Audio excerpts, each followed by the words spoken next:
দোকান বন্ধ করার সময় ব্যবসায়ীর ওপর হামলা দুষ্কৃতীদের মারে জখম ব্যবসায়ী। ঘটনায় সরব হয়েছেন এলাকার ব্যবসায়ী মহল। চাঞ্চল্যকর ঘটনাটি ঘটেছে আসানসোলের সালানপুর থানার রূপনারায়ণপুর এলাকায়। আহত ব্যবসায়ীর নাম অনুপ মাঝি। জখম ব্যবসায়ীর অভিযোগ, রবিবার রাতে এক যুবক জিনিস কিনতে এসে গালিগালাজ করেন। প্রতিবাদ করলে দেখে নেওয়ার হুমকি দিয়ে চলে যান ওই যুবক। পরবর্তীতে দোকান বন্ধ করার সময় বাইকে করে 3 যুবক এসে তাকে ব্যাপক মারধর করে। যুবকদের মারে বা চোখের কোণে গুরুতর চোট পান ব্যবসায়ী অনুপ। প্রতিবেশী ব্যবসায়ীরা ছুটে এলে অচেনা 3 যুবক বাইকে চেপে চম্পট দেয়। আহত ব্যবসায়ীকে উদ্ধার করে স্থানীয় পিঠাকিয়ারি হাসপাতালে চিকিৎসা করানো হয়। রাতে অভিযোগ জানানো হয় রূপনারায়ণপুর পুলিশ ফাঁড়িতে। ঘটনার প্রতিবাদে সোমবার সকালে ফাঁড়িতে জমায়েত হন এলাকার অন্যান্য ব্যবসায়ীরা। অনুপের ওপর হামলায় ক্ষোভ প্রকাশ করেন তারা।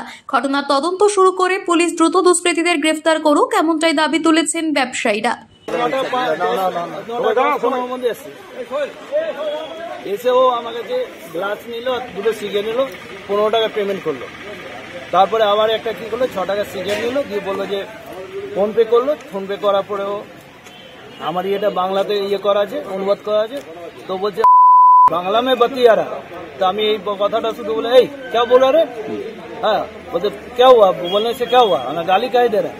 बस वो কথা বলা বলি করে একটু বচসা হলো, বাস চলে গেল। আর रुको देख रहे हैं, ठीक बटू। হ্যাঁ, ও বলছে আমি লোকাল কা है, হ্যাঁ आ रहा है रुको। হ্যাঁ ঠিক, আমরা 9টা 10টা 10-15 সময় যখন এদিকে তালা লাগিয়ে সামনে লাগাতে যাচ্ছে, ও সাইড দিয়ে পিছন দিয়ে এসে মারলো। গাড়িটা দূরে দাঁড় করানো ছিল, দৌড়ে নামবার সময় পড়েছে। আবার দৌড়ে যখন যাচ্ছে, দৌড়ে গাড়ি চেপে বেরিয়ে গেল ওই ইয়ের দিকে, আল্লাহর দিকে। তালা বন্ধ করার সময় দোকান যখন তালা লাগাচ্ছে, কজন ছিল? 3 জন ছিল। প্রথম যারা এসছে তখন 2 জন ছিল, পরে যখন আসে 3 জন। হাতে কোনো কিছু ছিল ওদের? হাতে কোনো দেখা যাচ্ছে না, কিন্তু কিছু ছিল হাতে।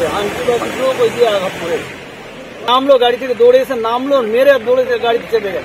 একটা বাইকে এসেছিল? একটা বাইকে 3 জন এসছে। ছেলে এসেছিল, 2 জন ছেলে আসার পর দোকান থেকে মাল কেনে, অনুপাতের দোকান ডাবর মোড়ে আছে, এই দোকান থেকে কিছু জিনিসপত্র কেনে এবং তাকে পে করে অনলাইন পেমেন্ট করে। তো অনলাইনে লেখা ছিল বাংলায়।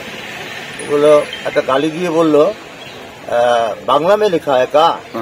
তো একটা গালি দিয়েছে, যেটা আমি এখানে বলতে পারছি না। ও তখন বললো, এই ভাই ঠিক করে কথা বলো, গাল দিচ্ছ কেন? তখন ও বললো ঠিক হ্যাঁ আ রা হ্যায়। তার ঠিক 15 মিনিট পর আরো 2টো ছেলেকে নিয়ে চলে এসেছে। নিয়ে আসার পর ওকে ফটাফট দোকানের ভেতর ছিল, দোকানের ভেতরে হিট করাতে তার এই একটা রাইট সাইডে চোখের পাশটা তার কেটে যায় এবং সেখানে 2টো স্টিচও পড়ে এবং ব্লিডিং প্রচুর পড়ে। তৎক্ষণাৎ আশেপাশে দোকানদাররা আসার পর ও ফটাফট পালিয়ে যায়, কিন্তু তৎক্ষণাৎ পালিয়ে যায়। তাকে ধরার কোনো স্কোপই ছিল না, ধরতে পারা গেল না। এইবার আমরা দেখলাম, আমি সকালবেলা এটা খবর রিপোর্টটা পেলাম, আসার পরে আমি থানায় এসেছি। আমাদের সব যেসব দোকানদাররা আছেন, ব্যবসায়ীরা আছেন, সবাই সম্মিলিতভাবে আমরা একজোট হয়েছি।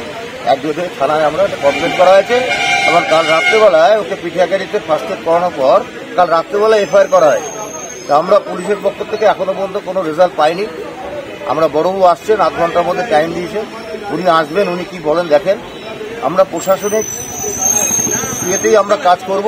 আসানসোল থেকে Soumya Ganguly report, TV news 10। সুলভে সঠিক চিকিৎসার একমাত্র প্রতিষ্ঠান বিবেকানন্দ হসপিটাল। 24 ঘন্টা emergency service, blood bank, trauma care. আপনাদের সেবায় আমরা তৎপর। গুণমান ও পরিষেবায় দুর্গাপুর বিধাননগরের ডক্টর জাকির হোসেন এভিনিউর বিবেকানন্দ হসপিটাল শিল্পাঞ্চলের মানুষের মন জয় করেছে।